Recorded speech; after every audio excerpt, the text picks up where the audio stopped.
Et puis un avis d'expulsion pour les occupants de l'église du Jésus à Saint-Josse, une décision du bourgmestre de la commune.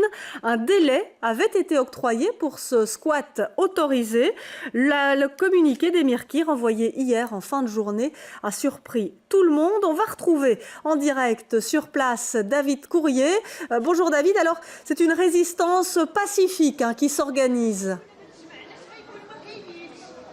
Une résistance pacifique, Valérie, qui s'installe tout doucement. En tout cas, ce qu'on peut dire, c'est que cette nouvelle a surpris tout le monde, a même jeté un froid ici à l'église de Jésus. Personne ne s'y attendait, d'autant plus que des négociations avaient plutôt bien démarré cette semaine, en tout cas en début de semaine, entre les autorités de la région, le propriétaire et les représentants ici des occupants, essentiellement l'ALM, qui est l'association des locataires maroliens. Alors, le bourgmestre Émir Kir a effectivement envoyé un communiqué. Il est dit qu'il a pris cette décision suite à plusieurs rapports des services d'hygiène de la commune qui font état d'insalubrité ici dans le bâtiment. On parle de rats, on parle de dégradation volontaire et on parle aussi de problèmes de sécurité au niveau des passages à l'entrée. Néanmoins, cette décision d'expulsion a été prise. Ils ont 24 heures en principe pour partir. J'ai à côté de moi Jean-Jean Bautier qui est un des avocats de l'ALM. Est-ce que ça vous surprend tout d'abord, Jean-Jean Bautier ?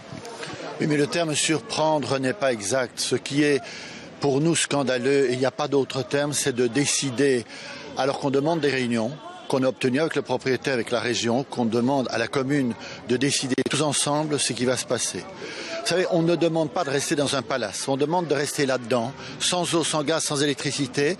Donc, j'ai dit tout à l'heure que c'était un gourbi.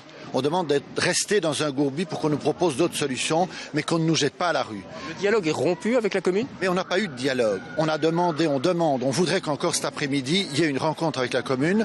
Je sais que le secrétaire d'État au logement, M. Doulkeridis, est d'accord, il nous l'a dit, de participer à une table ronde s'il le faut encore cet après-midi. On est tous là, prêts, les associations, les habitants.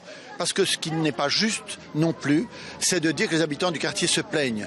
Nous avons rencontré ce matin les habitants qui sont venus ici nous soutenir. Il faut savoir qu'il y a 225 personnes, dont 91 enfants, qui sont ici, qui ne peuvent pas être mis à la rue au début de l'hiver. C'est pour ça qu'on lutte, pour qu'on trouve une solution pour sécuriser les lieux et les accompagner. Est-ce que vous reconnaissez tout de même qu'il y a des problèmes d'hygiène, d'insalubrité ? La commune prend ses responsabilités finalement. Le problème d'hygiène, ils sont là depuis 3 ans.